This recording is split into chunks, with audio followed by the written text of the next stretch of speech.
Hello and welcome to Todd Talk, where insight meets inspiration. I'm your host, Todd Hiller, and I'm an author, speaker, and longtime community leader, here to guide you on a journey towards fulfillment and balance. In every episode, we'll explore ways to fill life's emptiness, helping you uncover practical tools to create harmony, purpose, and happiness. Whether it's thriving in your career, nurturing personal growth, or simply finding joy in the everyday, Todd Talk is your space for real conversations and actionable advice. So let's thrive together, personally, professionally, and beyond. This is Todd Talk, and I'm thrilled to have you here.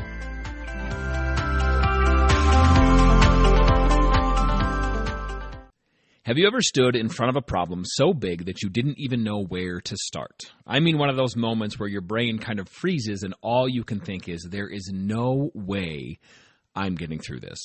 That was me one summer standing in front of a dump truck that was very much not working, and the sentiment from my boss was, you got this, right? Welcome back to Todd Talk, my friends. I am your host, Todd W. Hiller. I am a speaker, an author, a firefighter, a farmer, and someone who's learned countless lessons under pressure, probably just as many as I learned in a classroom. Today I want to talk about perseverance, about taking on big problems, not by panicking or overthinking, but by breaking them down one piece at a time. So here's the scene. Years ago, I was working for a trucking company driving a dump truck. Pretty straightforward job. It was loud, hot, heavy work, the kind of job that teaches you to be patient and resourceful, whether you like it or not. And one day, a part of the truck broke. It's called a clutch fan. So what it does basically is when the temperature in the engine says, hey, I'm hot, it kicks this big fan on. The fan blows some cool air across the motor and keeps it cool. That's a pretty basic description, but that's how it works. So one day when I was out driving, it stopped working. It took me forever to get the truck home that day. Long story short, finally got it home, and my boss was like, awesome. I ordered a new one, picked it up today. It's on the workbench at the shop. Tomorrow morning when you get here, just go ahead and fix it. And I froze. I said, go ahead and fix it? And he said, yep, go ahead and just swap it out. And I said, okay, sure thing, like I knew exactly what I was doing. But the truth, the really blind truth and the really harsh truth was I had no idea how to tear down a diesel motor, let alone put one back together. Now, I grew up on a farm. I know my way around tools, tractors, old engines. I'm mechanically inclined enough to get things going and make sure things stay running and all that kind of stuff. But this, this was new territory. This was scary territory. This was a triaxle dump truck that wasn't very old at the time that he just bought for probably somewhere around the tune of $100,000. And he told me, just go ahead and fix it. And I didn't know much, but what I did know was this part I had to fix was expensive and also not anywhere near easy to get to. So I had a brief moment of panic. My heart was kind of racing, and all I could think of was, what if I screw this up? What if something really drastic happens, and then he's going to have to come fix it or hire someone else to come fix it because I screwed up this very expensive piece of equipment that he trusts me to drive and operate all the time? So I had this moment, that space between panic and action, and I think that's where perseverance kind of has to start, because after I stood there, I got to the shop the next morning, and I just stood there for a minute and stared at the front of the truck, and, for a good long minute, I wondered, what on earth am I going to do? Like, I can't call him and whine and complain, I'm a grown adult, that's not the time for this, and I had tried to explain that, I didn't know exactly how to do it. And he was like, I got faith in you. Don't worry. Go ahead. I'll help you if something goes wrong, but just go ahead and do it. So after that kind of long minute, I realized something kind of simple, but really powerful, that I didn't have to know everything. I just had to start. And we've talked about this before, of the power of just starting and the power of building momentum. And I had that realization that, listen, Hiller, you can't think this thing apart and back together and replace the part. You just have to do it. So get some tools, find where you're going to start, and go ahead and get to work. So that's what I did. I grabbed some wrenches, and I started literally with one nut, one bolt, then one strap. I moved one thing out of the way, and then another, until slowly the picture started to make more sense. I solved one problem, and then another. I had no idea how I was supposed to get a wrench on this one bolt. I'm like, well, I'll try every extension I got in the toolbox in the shop and see if it works. And it didn't work right away, and it was definitely a trial and error and thinking process, but I had no other choice. I had the entire day stretched out in front of me. I had 8 hours to work to figure out what to do. I couldn't just stand there and hopelessly and helplessly kind of beat my feet against the floor, my hands against the wall, and whine and complain that I couldn't do it. I had a problem to fix and a problem to solve, and I just had to start. So, and you know what's funny? The clutch fan, and this just dawned on me, the part that keeps the truck cool, right, ended up being the best metaphor I could have ever found for this episode for what I needed to do in that moment was keep my cool under pressure. You know, because I was like, listen, this dump truck's really expensive. This guy's counting on me to fix it. It needs to get back on the road as soon as possible because when it's just parked, it doesn't earn him any money. And in order for him to pay me, it needs to be earning some money. So we just kept right on going, you know, and the job didn't get easier, but I got a little calmer once I focused on what was right in front of me. And we've talked about that before too. You know, sometimes you just got to look at what's around you, you know, look at what's right in front of you and tackle that thing one problem at a time. You know, and as I kept working, I had another moment of panic because, you know, the truck started to look like a battlefield. You know, parts everywhere, hoses off, hanging loose, bolts missing. They were in little piles. I prayed I would remember to put back in the right spot. I separated things out as best I could. I put in little pans and little buckets and coffee cans and mason jars and tried to keep everything together, but it was getting pretty tedious because there was a giant pile of stuff kind of piling up. But the good news was I was making progress. Slow, steady progress. You know, and that's kind of the thing about life, right? When you're faced with something big and something emotional, whether it's a personal challenge, a relationship issue, burnout in your job or your career or your volunteerism, or just feeling completely stuck, the hardest part isn't always the fix, quote unquote, fix. Sometimes it's clearing enough space just to see what the real problem is. You know, and this kind of ties into the episode we did a couple episodes ago about when the leaves come off the trees, how much further you can see. And when you kind of give yourself some space in your life and clear some things away, you can start to see the problem at hand that's right in front of you because you can see a little further without the other stuff clouding your vision or getting in the way. You know, so in the truck, I had to move half the engine out of the way before I could even reach the broken part. In life, we've got to move stuff out of the way too. Old habits, fear, guilt, distractions, things that no longer serve us. They're the things blocking our access to what's really broken because they pile up. We as people, we do all kinds of stuff psychologically that's bad for us, right? We compartmentalize stuff. We bury stuff. We don't want to talk about stuff, and then it adds up, and we end up blowing up at somebody because we've just had enough, and that one last little thing pushes us over the edge. But here's the truth. That mess you make while trying to figure it all out, that huge, worrisome mess, that's part of the process. It's proof that you're working through it, not running from it. If all of a sudden you had this giant problem in front of you and you turn around and you're like, oh, well, yeah, I'm good. There's nothing else going on in my life. Perfectly happy. Everything's clear. You're not really facing the problem head on. You probably just turned and walked away from it so you couldn't see it anymore. You know, if I bury my head in the sand or if I don't look at it, it doesn't exist, right? The elephant in the room, whatever analogy you want to use. But if you are taking it apart, you know, if you're looking at this heap in front of you and you're like, oh man, look at all this stuff I've kind of broken down and torn apart in my life, that's a good thing. It means you've started to work through the mess to get to the bigger problem. You know, at one point during this fix, I may or may not have looked at the truck and said, you know what, this might be the world's most expensive pile of parts for now. You know, it's no longer a dump truck. I don't even know what we're going to call it anymore. But I had to keep going, you know, little by little, piece by piece. And then eventually, and like all of a sudden, but all at once, so to speak, I got to the clutch fan. Like I was just taking stuff apart, and I was so worried about all these piles and the nuts and the bolts and oh my God, I had stuff labeled. I was taking little pieces of paper with a Sharpie and like sticking it in the mason jar with the nuts and bolts to make sure I remembered what went where. And all of a sudden, like I got back and, you know, climbed back up in the top of the motor on the bumper and looked at the truck, and I was like, oh my God, there it is. Like all this goulash that I have taken out of the front of this truck, all this mess that I have made, this proverbial battlefield of parts, here we go. Here is the part that started this entire mess. So I pulled the broken one out and put the new one in. That was at least kind of straightforward, but it felt like a small miracle. You know, and small miracle or not, that's all well and good, but I still had to put everything back together, which was its own challenge. But for a brief moment, for this little instant, I stood there with this weird mix of pride and kind of relief, I think, all mixed together because I thought, okay, maybe, just maybe, I can actually do this. I've gotten to the part where things had to get torn apart. I've gotten to the part, I replaced the problem, and now all I have to do, all I have to do, what could go wrong, right? Famous last words. All I have to do is just put everything back together correctly. But, when I had that thought, maybe I can do this, that's what perseverance looks like. It's not some big cinematic victory where like all of a sudden things just click and boom, the problem's over and everybody's happy and they play the final music of the final scene of the movie and, the anthem plays and everybody's happy and the problem is solved. Like, it's a quiet moment of realizing you are further along than you thought you were.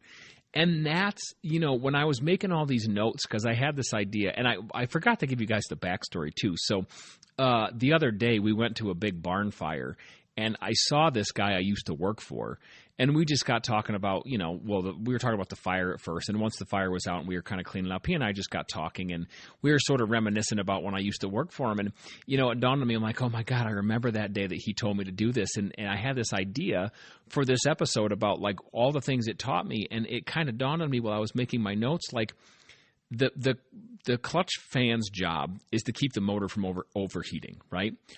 But your job as a person is to make sure the way you handle something, right, by staying calm and working steadily and not letting the pressure get to you, that is your way from keeping yourself from overheating. So, the metaphor basically wrote itself, while I was making my notes. But it was really, really cool because sometimes life forces us to replace your own broken part. Right? Life says, hey, listen, this thing really is broken or it's not working, whether it's a relationship or a job or a personal choice or decision. There's lots of things in our life that we say, hey, we really need to fix this one thing. But when the time comes to do it and we stare right at it and look it in the face, we think, my God, how am I going to fix that? One, it might have, it's been this way forever, or I've always dealt with it like this. And that's not necessarily, doesn't make it any easier, and it certainly doesn't make it a good thing. But we all have that thought. We get to that point where we say, well, now what am I supposed to do? How do I solve this problem? There's too much other stuff in the way. Well, the way you solve it is you get rid of the other stuff, or at least you tear it down and tear it apart. If it's a communications issue, that's where you start. One conversation at a time, one sentence, one question, one curious question, not a critical question, one curious question at a time. And that's how you work through it if it's a communications problem. If it's something with your job, you start with one small thing. You start with one conversation with a superior, or a supervisor or a worker that's higher up than you. Or you start with the next conversation or the next question about maybe you could have a different job role or your job scope could look a little different because you're really unhappy with what you're doing. You have to get those things started. You have to have those things out of the way. You have to have those little difficult conversations first to get to the bigger problem and quote unquote fix it and replace it. And this can pertain to all walks of life, all people of all ages, of all whatever, economic status, all relationship status, whether you're married, single, in a relationship, engaged, not engaged, I don't care what it is. And it relates to everything from marriages to friendships to your own personal individual life. When we have a problem to fix or a problem to face, we have to, it's not just the one thing that's the problem. There's always one thing that we want to quote unquote fix, right? We want to always replace the clutch fan. We got to get the part fixed or that part of us replaced or fixed that's broken. But in the way, standing around that and connected to that are all kinds of stuff. I had to tear half of this motor down to get to the clutch fan. But when you have issues in your personal life, you have to undo and work through other things in your life before you can get to the thing that needs to be fixed. And I don't want you to be afraid to do that. I want you to have the perseverance and the calm demeanor to take things one at a time and take them head on and not get overwhelmed and discouraged. Because I know it's super easy to get overwhelmed and it's super easy to get discouraged too because we think, oh man, you know what? It's just, how many of you have said this? I know I can't see any of you because you're just listening, but right now, raise your hand for yourself or whoever company you're with if you have ever said to yourself, oh, I'll just do it this way, or I'll deal with it because I've always done it myself, or I'll always do it, or I'll keep doing it because I've always done it, or I'll just deal with it because it's always been this way and I'm used to it, right? We kind of get stuck in that sentiment. So once you tear down whatever's in front of you in your life, once you pick apart the conversations and you have the tough conversations, or you ask those small leading questions in the beginning, and you get to the actual problem, you find it, you diagnose it, you replace it, you get it fixed, you get it worked on, you get it healthier in a better spot, that's all well and good. But remember, once you do that, once you fix the relationship issue, once you fix the I hate my job mentality, once you fix the severe burnout, whatever it is you're fixing, then you have to put everything else back together in the same place. Now, the one caveat to this is when I put the engine back together, everything had to go back in the same spot. I think personally, as people, sometimes when you fix something within yourself or you fix a problem, when you start putting things back together, they don't always look exactly the same as they did when you started, and that's usually a good thing. Sometimes your status has changed. Sometimes your career, your job has changed. Sometimes your relationships has changed. Sometimes your level of communication has changed, or countless other things. But when you still have to put it back together, you just can't leave it all a mess and say, great, this one thing is fixed, the rest of the stuff I'm just going to leave in a heap in the middle of my brain or the middle of my life and hope that it just goes away and magically puts itself back together. There is no fairy godmother who's going to bippity boppity boo her way back to perfection for you. You have to put yourself back together, and you have to fix the things that kind of went awry and that you kind of tear apart to get to the bigger problem, right? And if you've ever taken something apart, whatever it is, a motor, a project, a television, a computer, a cell phone, a deck, I don't care what it is, any kind of project, you know that rebuilding is its own challenge. And, on this rebuilding thing too, please remember, it's not a snap of the fingers, super quick thing. It's slower and it's more deliberate, and it takes patience because you need to make sure things are going back together correctly. Like I said, the motor, everything had to be in the physical same place. But in your personal life, even if it's not physically in the same place, it still has to be put back together correctly. Because if you just haphazardly slap things back together, then you may have fixed one problem, but you may have created another one of the things you tore apart but didn't mend and didn't put back together. If you get in a screaming match with one of your superior or your supervisors at work, or your coworker at work, and eventually it leads you to a handful of conversations that get you to a boss or a manager, and you can feel better about your job because you get to do something different and you're happy in your job and your career, that's awesome. You have fixed the problem. But when you do the putting back together, you have to go back and fix the relationships that you had with those coworkers ahead of time. Even if they weren't super great or you weren't super close, you have to repair those and put those back together in a way that they will function properly with your newly found quote-unquote fixed part or fixed problem. You can't just hope for the best. You can't just say, oh, it'll be okay if I ignore it, right? I'm sure we've all done that too, right? Oh, if I ignore it, it'll go away. If I don't think about it, it won't be a problem anymore. It'll be okay. It's like, the little kid mentality, like if I can't see it, it's not really there, And so as I did this in my real life dump truck situation, as I tightened the last bolt and I checked for leaks and made sure all the hose clamps were on, I realized that the truck wasn't the only thing that had been kind of rebuilt and worked on that day. I had too as a person. I had built a little more confidence, I had built a little more patience, and I had built a lot more faith in the process of taking things one at a time and kind of working through the situation and working through the problem. And it made me really happy. And this applies, like I said, to so many different things in our lives. Personal, professional, on the volunteer side of things, on the raising children side of things, whatever it is. No matter what the problem is that you face, no matter what's right in front of you, when you do get it fixed and when you start the process, and again, let's remember, that's the really hard part. Starting and building momentum is the difficult part. Once you get some momentum built and once you have started, you can keep rolling through things and it gets much easier, I promise, but you just have to start. But when you do that and when you work through those things, you can learn more about yourself and your ability to put things back together and to fix the problems in your life. And listen, when it comes to your life, you should be the one in charge, of steering your ship, right? We've said this before too. And use that knowledge and that sentiment and that feeling to remember and to remind yourself that you are in charge of your own life, so you get to figure out what to take apart and put back together. You're the only one who knows what's broken. I knew the clutch fan in the dump truck didn't work because I was operating the vehicle. My boss wasn't there. He was 60 miles away in a different town. I was the one who knew something was broken because I was the one in charge of the vehicle. You know when something is broken or needs fixing or replacing inside you because you are in charge of your life, of your body, of your vehicle, of your ship, whatever you want to call it. You are in charge, so you know what's functioning correctly and what's not. And here's the thing to remember, too. One of the really bright sides is that when you take something apart and tear it down and fix it and then put it all back together, guess what it does? It works even better than it did when you started, right? That's the fantastic part, and especially the fantastic part about fixing things within ourselves. Once we put things back together, we are back to functioning so much better, and that's what I want you to look forward to. Even when it gets daunting, remember, what's on the horizon, the target you're aiming for is the fact that it's going to work better than ever. I'm going to feel great once I get this fixed, once I get this solved, once I get this out of the way and this hurdle jumped over and I put things back together. It's going to be fantastic, right?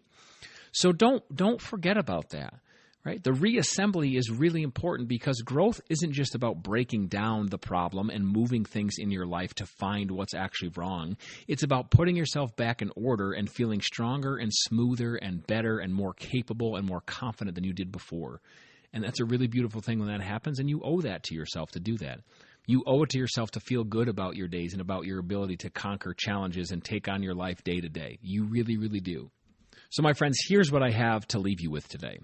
Whatever challenge you're staring down right now, whether it's personal, professional, emotional, mental, psychological, physiological, or something that just feels like it's too big to fix, start with one single piece, one bolt at a time, one small step, and work the problem. You don't have to know the whole process. You don't have to know what the whole journey looks like. You just have to begin. You have to take that first step and let the road appear in front of you. And while you do that, when you walk that way, when you're going down that path, move what is in your way, take your time, stay cool under pressure, remind yourself that you're capable, but also remind yourself that what you're working on is difficult and it's okay to do it slowly and deliberately, and trust that. And trust that in the end, you'll put it all back together, maybe and hopefully, and it should be, better than it was before. And trust in yourself that you can do that. Belief in yourself will carry you so far. You just have to tell yourself that you can do it. And listen, my friends, because if you believe that, if you believe in yourself and your ability to put things back together, the truth is that every big victory starts with one small little turn of the proverbial wrench. One little small step, and you can keep on going from there. Thank you for tuning in today, my friends. If this episode spoke to you, if you've ever had a big engine moment, so to speak, in your life, I'd love to hear about it. You can message me on Instagram or on TikTok at Todd W. Hiller, or send me an email at todd@toddwhiller.com, and I would love to hear about your story. It makes me so happy to hear real life and real people relating to what I'm talking about on this podcast. So, and if you know someone facing a big challenge right now, share this episode with them and then be their biggest cheerleader. Tell them they can do it. Remind them of all the things you heard in this episode, even if they don't listen to it. Because sometimes all we need is a reminder that we can take things one bolt at a time and one small piece at a time. Until next time, my friends, keep showing up for yourself. Keep showing up for yourself in a big way, in a deliberate way. Keep your cool and keep on turning those bolts. Take care, my friends. I hope you enjoyed the message. Be well.